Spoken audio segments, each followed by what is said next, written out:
강의사는 증시각도기. 안녕하세요. 반갑습니다. 증시각도기 TV 크리스마스 이브 12월 24일 오후 한국 마감으로 찾아뵙게 된 각도기 각산준입니다. 네, 오늘은 우리 크루들 휴가라서 오늘은 한국 마감을 저 혼자 하게 되었고요. 아마 연말까지 이제 굉장히 이제 한두 번만 여러분을 보게 될 것 같습니다. 양해를 부탁드리고요. 자, 오늘 한국 시장은 애매하게 마감이 되었습니다. 한국 시장 거래소는 약보합, 소폭 하락, 그리고 코스닥은 강보합, 소폭 상승하면서 마감되었습니다. 마감 지수부터 한번 살펴보도록 하겠습니다. 거래소는 1.49포인트 0.06% 하락한 2440.52포인트로 마감이 되어 있습니다. 숫자 올라올 줄 알았죠. 네, 그런 거 없어요. 이제 오늘은 그냥 주로 말로만 합니다.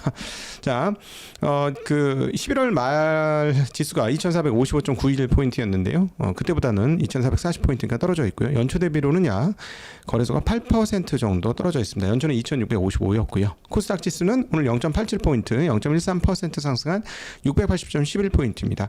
11월 말이 678포인트였기 때문에 11월 말보다는 소폭 올랐죠. 지난번에 한번 뚝 12월 빠졌다가 이제 반등을 해서 11월 달은 회복을 했습니다. 그러나 연초가 866포인트였다는 점을 감안해 보면 연초 대비 여전히 21% 하락한 가운데 있어서 아시아 태평양 지수 총 87개 지수 중에서 당당히 하락 1위의 기록을 코스닥에서 완전히 거머쥐고 놓아줄 생각을 안 하는 그런 흐름들이 나타나고 있습니다.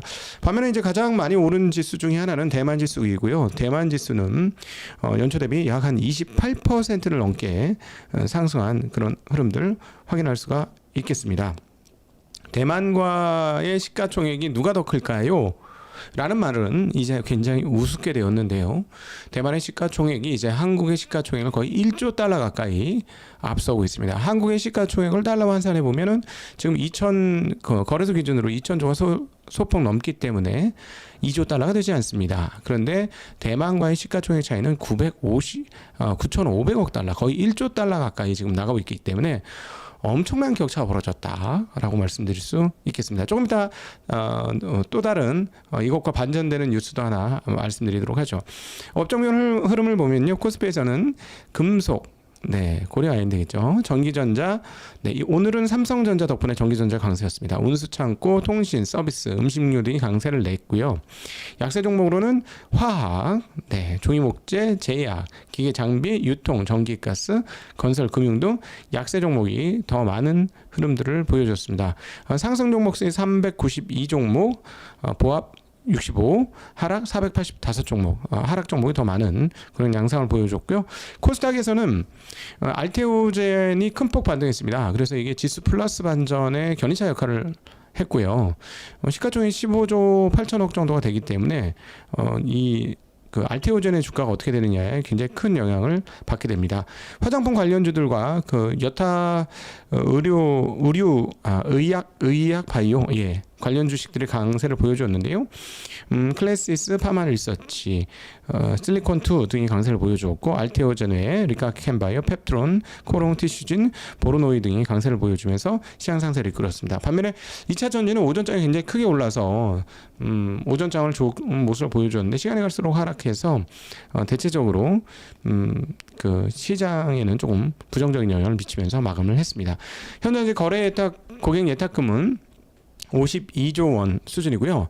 거래 대금 얼마일까요? 많이 줄었습니다. 거래 대금, 네, 거래소는 6조 6,400억, 코스닥은 5조 5,500억으로 두 시장 합산해도 12조 원을 소폭 상회할 뿐입니다. 신용잔고는요 16조 원이 조금 미달하고 있습니다. 거래소 9.3조, 코스닥은 6.5조로 이제 16조와 좀처럼 안 깨지던 신용잔고였거든요.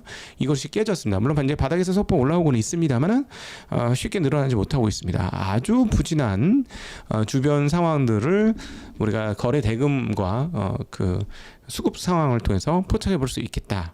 라고 말씀드릴 수 있겠습니다. 코스닥에서는 602종목이 오르고 1006종목이 떨어지는 흐름 확인할 수가 있겠습니다. 자, 요거 그 거래 대금 관련해서 조금 이따 재미난 해외 주식 거래 대금은 엄청나게 늘었어요. 그거 조금 이따 또 말씀드리도록 하죠. 투자 주체별 시장 흐름을 보면 거래소에서는 개인이 974억을 팔았고 외국인은 172억을 팔았으며 기관은 226억을 매수했습니다. 반면에 코스닥은 개인이 694억을 팔았고 외국인 69억을 팔았고 기관은 972억을 매수를 했습니다. 아마 거래소 제가 조금 계산 잘못한 것 같은데 기관 매수가 나머지 매도분을 매수한 것 같으네요. 자, 거래소에서는 삼성전자에 대해서 외국인들이 1,000억 넘게 순매수를 했습니다. 1,000억 넘게? 네. 그래서 신기해서 찾아봤더니 지난 11월 15일 이후 처음으로 1,000억 넘게 순매수를 했다. 그럼에도 불구하고 이제 상승폭은 그렇게 크지는 않았던 것이 또 특징적인 흐름이 되겠습니다. 개인은 거래소에서 1,677억 매도를 했고 기관은 30억 매수를 했습니다. 하이닉스는 외국인 17억 순매수했고요. 개인은 205억 매도, 기관이 197억을 매수하는 흐름들을 보여주었습니다. 해외 주식 거래는 활발한데 국내 주식 거래는 거의 바닥을 치고 있습니다. 신용 잔고도 엄청나게 떨어져 있고요. 거래 대금도 이 정도면 매우 불비하죠. 지금 거래 대금이 거래소에서 6조대, 코스닥에서는 6조 미만 이 정도면 한국에서 나타나는 이제 코인 거래 대금에 비해서도 상당히 작지 않을까 싶은데요. 해외 주식 거래는 이게 보통 우리가 요즘에 중국 거래를 하는 게 아니라 미국 거래를 하기 때문에 밤중에 하는 거래죠. 그러니까 어떻게 낮에 하는 거래보다 많을 수가 있겠어요? 그건 아닙니다. 많지는 않아요. 그럼에도 불구하고 지난 한 달간 미국 주식 거래 대금이 계속해서 늘어나서 매수 매도 합산을 해보면 635억 달러입니다. 예, 달러. 금액으로 환산해봤더니 무려 92조 원 수준이에요. 그래서 3분기 거래대금 191조 원 수준이고요. 그래서 전분기 대비 무려 35%나 증가했습니다. 앞서 거래소는 거래대금 6조 원대라고 말씀을 드렸는데요. 지금 해외 주식 거래대금 일평균은 1조 5천억 원 수준이 되고 있습니다. 전년 대비 무려 78%, 전분기 대비 29% 증가입니다. 물론 주가가 올랐기 때문에 그렇게 활발하게 거래된다라고 볼 수는 있겠습니다만은 한국 거래소 거래 대금하고 비교를 해보면 밤잠 안 자고 걸어놓고 예약 걸어놓고 하는 건데 지금 이게 꽤 많은 수준이죠. 네, 이게 25% 정도 수준입니다. 거래소 거래 대금의 25% 수준을 해외 주식 거래로 한국 사람들이 지금 하고 있는 거죠. 과거 이제 다른 방송에 나가서 경고를 했죠. 지금 한국 주식시장이 정비가 되지 않으면 한국 사람들이 이제 선진국 신식 문물을 맛을 보았기 때문에 이제 한국 주식은 안 하게 된다. 앞으로 구조적으로 안 할 수 있다. 자, 그러면 한국 기업들이 굉장히 어려워질 것이다. 나중에 돈 필요하면 돈 구하기가 어려울 것이다. 라고 말씀을 드렸는데 진짜 그것들이 구체화되고 있습니다. 증권사들의 경우는 이건 마다할 뉴스는 아니죠. 물론 이제 한국 거래도 활발해지고 미국 거래도 활발해지면 좋겠습니다만은 평균 수수료율이 외국 해외 거래가 더 높기 때문에 아마 적극적으로 마케팅을 할 수밖에 없는 상황이다라고 보여지고요. 키움이 3분기 해외 수수료로 524억, 삼성은 508억을 거둬들였고요. 토스의 경우는 지난해 대비 무려 165%나 증가한 거래 대금을 기록을 하고 있습니다. 자, 이런 식으로 하면 한국에 대해서 이제 저항감만 있는 악만 남는 거죠. 투자자들이. 그럼 어떻게 될까요? 굉장히 자금 조달이 힘들게 될 수 있습니다. 상법 개정하기 전에 빨리 자금 조달해야 되겠다 해서 앞으로 상법 개정 전에 엄청나게 많은 유상증자 같은 건이 터질 수도 있어요. 어제 차바이오텍도 봤었는데요. 근데 오늘 재미난 뉴스입니다. 이것과 반대되는 뉴스인데요. 칭찬할 만한 뉴스가 나왔습니다. 이수페타시스의 유상증자가 불투명해졌다라는 뉴스인데요. 덕분에 주가가 5%대 상승 마감을 했습니다. 금융감독원이 전날 이수페타시스가 11일에 제출한 유상증자 정정신고서에 대해서 중요 사항이 기재되지 않았거나 불분명하다는 이유로 재차 정정신고서를 내라라고 요청을 했다고 합니다. 그래서 2차 정정신고서를 내라고 얘기했기 때문에 기존 거는 수리가 안 된 거예요. 다시 내 이랬기 때문에 낸 거는 다시 내 해서 이거는 효력이 정지되어 있는 상태고요. 그래서 3개월 이내에 정정신고서가 제출되지 않으면 자본시장법에 따라서 제출안은 철회된 것으로 본다라고 합니다. 그래서 여기에 대한 기대감으로 주가가 상승했다. 자, 제가 보기에는요. 앞으로 계속 이런 식으로 되면 기업들의 유상증자 자금 조달은 매우 어렵고, 유상증자로 자금 조달 한 번 할 때마다 회사의 가치는 팍팍 떨어지는 그런 일들을 벌일 가능성이 굉장히 높습니다. 지금 이스페타시스 같은 경우는 주가 오른 틈을 타서 유상증자를 한 거긴 하죠. 네. 그러나 여기에 대한 저항이 굉장할 것이다. 유상증자 하려면 지분 50% 이하인 회사들은 앞으로 이런 식으로 하면 되게 힘들어지지 않을까 하는 생각을 가지게 되네요. 자, 오늘 시장에서 이제 특징적인 부분들은 로봇 제작의 조선 배 만드는데 로봇 투입이 가능해진다는 뉴스에 따라서 그 로봇 관련주들 굉장히 큰 폭으로 올랐는데요. 약간 느낌이 테마성 아니겠습니까? 테마성으로 돌기 시작하면 요거는 뭐다? 약간 주의해야 될 사항인 듯 하다라는 생각이 드네요. 오늘 그 관련주들, 로봇 관련주들은 굉장히 많이 올랐습니다. 대표 로봇 주식인 레인보우 로보틱스 8%대, 유로메카 16%대, 뭐 클로봇은 뭐 21%대 상승을 보여주었는데요. 이렇게 상승하게 된 이유는 약간 그 조선의 편입이 된 부분이 있습니다. HD 현대 3호 전남 영암 조선소에 설치될 협동 로봇 수주전에서 덴마크의 유니버셜 로봇, 레인보우 로보틱스, 유로메카 등이 경쟁하고 있다라는 소식에 로봇 주식들이 굉장히 강했는데요. 점차 그 로봇도 용접이나 이런 것들은 아주 제가 현장에서 얘기를 들어보니까 아주 큰 틀에서 이렇게 예를 들어 큰 뭐라 그럴까, 배를 접합하는 부분 있잖아요.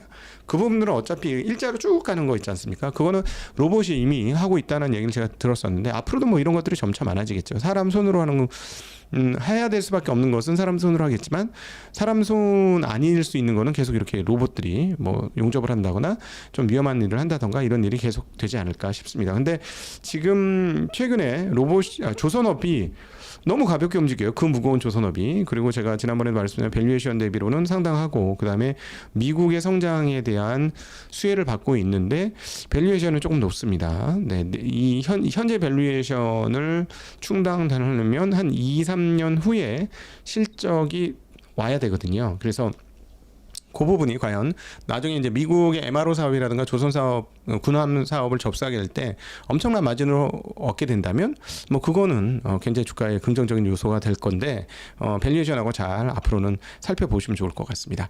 자, 앞서 그 유상증자 철회 이야기를 말씀드렸었는데 또 하나 그 재미난 뉴스가 있습니다. 자사주 마법이 사라진다라는 뉴스인데요. 금융위원회가 상장법인 자사주 제도 개선을 위한 자본시장과 금융투자업에 대한 법률 시행령 개정안을 국무회의에 제출을 했고, 이것이 의결되어서 31일부터 시행된다고 밝혔습니다.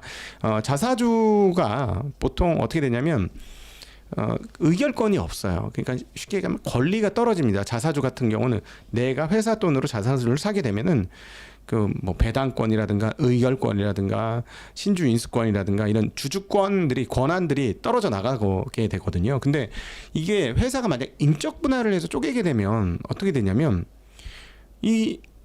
정확하지 않은 거예요. 자사주를 어떻게 해야 될지 정확하지 않기 때문에 지금까지 이걸 어떻게 악용을 했냐면, 인적 분할을 해서 자사주가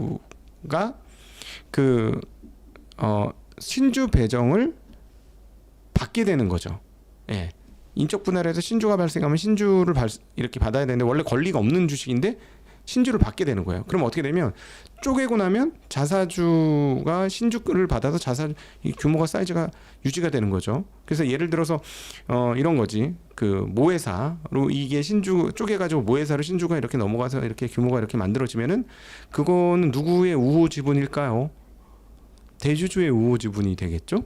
그러니까 대주주의 지분 방어용으로 사용된다, 악용된다라는 그런 비판이 많았습니다. 그래서 이 부분에 대한 제도를 고치게 되었는데요. 아주 이것도 실천할 만한 일이다라고 보여집니다. 그래서 앞으로는 인적 분할 시에 자사주의 신주 배정을 할 수 없도록 금융위원회가 규정을 한 자본시장 법률 시행령이 개정되었다라는 겁니다. 그래서 31일부터는 이게 시행이 되기 때문에 앞으로는 인적 분할에서 자사주가 쉽게 얘기해서 지분권으로 부활되는 그런 일은 없다라는 거 말씀드릴 수 있겠습니다.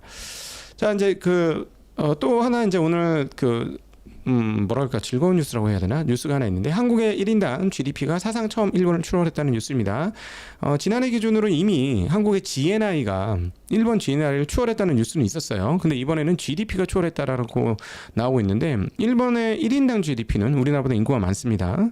OECD 38개국 중 22위를 기록했고 한국은 1위를 기록을 하고 있습니다. 그래서 한국에 살짝 뒤처지는 흐름들을 보여주었고요. 일본 23년 기준 달러 기준 GDP는 32,849달러 그리고 전년 대비 0.8% 감소한 수치고 한국 같은 경우는 GDP가 23년 기준으로 35,563달러로 32,800대의 일본보다 높은 수준을 기록을 하고 있습니다. 그래서 이제 일본 같은 경우는 지금 1인당 GDP가 2년 연속 하락을 하면서 소위 말하는 그 주요 7개국인 G7 국가 중에서 이탈리아 다음으로 꼴찌를 기록을 하고 있습니다. 가장 낮은 순위를 최하위를 기록하고 있는 게 지금 일본의 모습이 되겠습니다. 자, 그래서 뭐 우리가 엄청나다라고 생각하실 수 있지만 우리 인구가 적어요. 그래서 전체 총 명목 GDP는 우리나라보다 월등히 큽니다. 여전히 일본은 전체 총 GDP는 4조 2,137억 달러고요. 1위는 미국 얼마? 이건 기억하면 좋겠죠? 27조 4,400억 달러. 2위는 중국 어디? 얼마 정도? 우리 계속 얘기했었는데 17조 8천억 달러 가까이 됩니다. 17조 7,900억 달러. 독일 3등. 독일한테 밀린 거예요. 지금 일본이. 독일 4조 5,257억 달러. 일본은 4조 2,137억 달러. 그럼 한국은요? 2,400조 원. 그러면 달러로 환산하면 2조 달러가 되나? 안 되죠. 환율이 떨어져가지고 안 됩니다.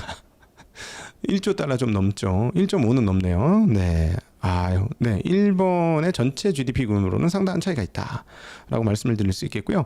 현재 일본은 계속 이렇게 떨어지고 있어서 그리고 엔화가 약세인 게 또 가장 크죠. 달러 환산이니까 엔화 약세가 너무 나고 있기 때문에 이런 식으로 따진다면 24년도 연말 기준으로는 대만에도 추월을 당할 것이다라고 이야기가 나오고 있습니다. 자, 혹시 헷갈릴까봐 GNI와 GDP하고 한번 나눠드리면요. GDP는 영토 기준이고요. GNI는 국적 기준입니다. 그래서 GDP는 국내 생산에 초점을 맞추고요. 한 국가의 경제활동 총 규모를 나타내고요. GNI는 소득에 초점을 맞춰서 국민이 벌어들인 소득을 통해서 경제적인 후생이 어느 정도 수준인가를 평가하는 그런 지표가 되겠습니다.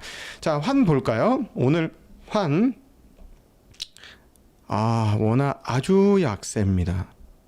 이거는 달러 오늘 약세는 달러 강세의 시연이라고 보기에 조금 애매합니다. 왜냐하면 달러 약세나 강세에 먼저 가장 반응하는 것은 어떤 통화다? 한국 통화다? 네, 일본 엔화다. 그렇죠? 일본 엔화가 먼저 반응을 하는데요. 일본 엔화가 아침에 말씀드렸을 때는 달러당 157.14엔이었는데 지금 157.07엔이에요. 그러니까 아침보다는 조금 강세, 아주 조금 강세입니다. 근데 워낙 아침에 말씀드렸을 때 달러당 1,452원을 말씀드렸는데 지금 1,459원이에요. 1,459원 78전. 1,460원에서 0.02원이 부족하네. 지금 1459.98 네, 그런 상황이고요. 막 바뀌는데 이렇게 되니까 원화가 엔화 대비로는 얼마냐? 100엔당 930원에 가까워졌습니다. 929.3. 그러니까 오늘은 오롯이 원화가 약세가 되고 있는 상황이 지금 유지되고 있다라고 말씀드릴 수 있겠습니다. 원화는 지금 상당히 약세. 우리도 뭐 이렇게 계속 원화가 약세가 되면은 뭐 1인당 GDP 뭐 일본 따라잡았다고 하지만 또 다시 역전될 수 있겠죠. 그 재미난 뉴스 중에 하나, 미국 대기업의 CEO가 2002년 이래 최대 퇴임을 하고 있다라는 매일경제 소식 여러분 나누고 싶네요. 포춘에 따르면 올해 11월까지 무려 1991명의 CEO가 퇴사를 했는데 이 숫자는 2002년 이래 최대 수준이다라는 소식입니다. 그 상장 기업도 역대 최대 수준의 퇴임이 CEO 퇴임이 나타나고 있는데요. 11월까지 327명이라서 작년에 비해 8.6% 증가했고 과거의 최대치였던 312명을 이미 돌파했다라는 뉴스가 되겠습니다. 그러니까 이제 CEO 교체는 왜 되고 있느냐? 투자자와 이사회의 신뢰 상실에 의해서 CEO가 교체되고 있다라는 소식이고요. 한국에서는 투자자의 신뢰를 잃어도 상관없고 이사회는 자기 친구들인 경우가 많고 가까운 사람인 경우가 많고 예. 친한 사람인 경우가 많고 그러니까 그냥 계속 가는 거죠. 그러나 이제 엄밀하게 주주 자본주의라는 거는 주주가 대리자를 뽑습니다. 그 사람을 누가 뭐라고 하죠? 이사라고 합니다. 물론 회사에서 추천도 하고 여기저기 추천도 받죠. 그러나 어쨌든 주주총회에서 주주들이 자기 표를 행사해서 대리대표를 뽑는 게 이사입니다. 그러면 그 이사들이 주주들의 표로 이사가 되었으니 회사 결정의 결정적 권한을 가지고 있는 거예요. 이것과 관련돼서 재미난 책이 있죠. 문 앞에 야만인들이라는 책에서 보면 그 RJ 나비스코라는 회사를 경영자들이 이게 완전 헐값 똥값이었거든요. 말도 안 되는 가격이었기 때문에 완전 황금알을 낳는 거였습니다. 그것들을 잘 알고 있는 그 해당 CEO 존슨일 거예요.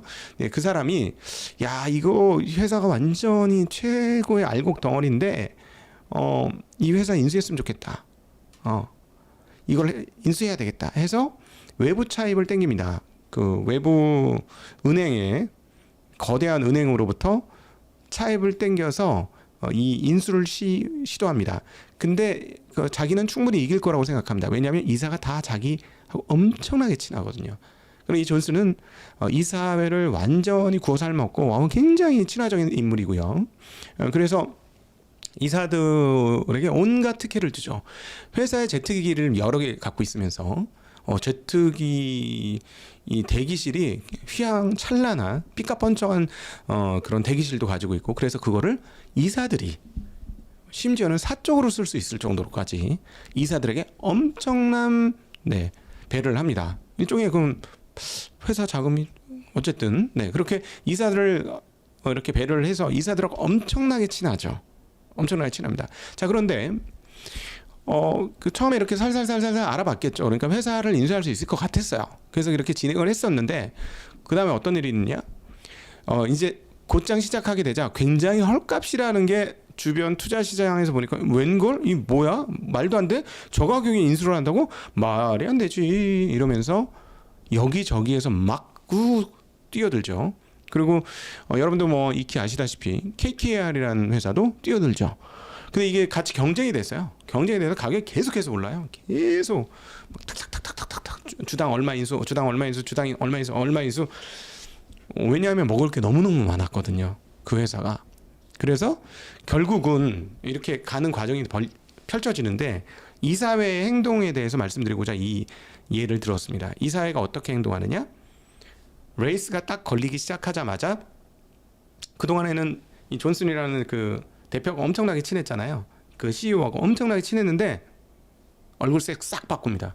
그러면서 바로 시작하자마자 유력한 변호사를 초빙을 합니다. 전화를 해서 범범에 전화를 해서 변호사를 딱 하고 그 다음부터 모든 얘기는 변호사를 통해서 하기 시작합니다. 그리고 완전히 단속에 들어가죠. 왜 이럴까요? 원래 CEO하고 엄청나게 친했거든요. 왜 그럴까요? 물론 안 친한 사람도 몇 명 있었습니다만은 대부분은 상당히 친했었거든요. 왜 이럴까요? 회사의 대표자라는 생각을 하고 있기 때문에 그렇습니다. CEO한테는 권한 위임을 해서 경영을 맡겼지만 회사의 실질적 대표는 자기들이다. 왜? 주주들한테 위임을 받았으니까 자기들의 권한은. 그래서 그런 것들이 작동하죠. 그래서 사실은 이사회가 회사에 있어서는 가장 중요한 의결 집단이다라고 볼 수가 있죠. 자, 그러면 미국에서 지금 말씀드렸던 대로 대기업 CEO가 2002년 이래로 최대로 많이 퇴임을 했다는데 그동안 금리가 올라가면서 경영 환경이 매우 안 좋아졌죠. 그러니까 경영 실적이 안 좋으니까 이사회에서 불신임을 받게 된 겁니다. 한국에서는 지금 이 그림이 어떻게 그려지시는가요?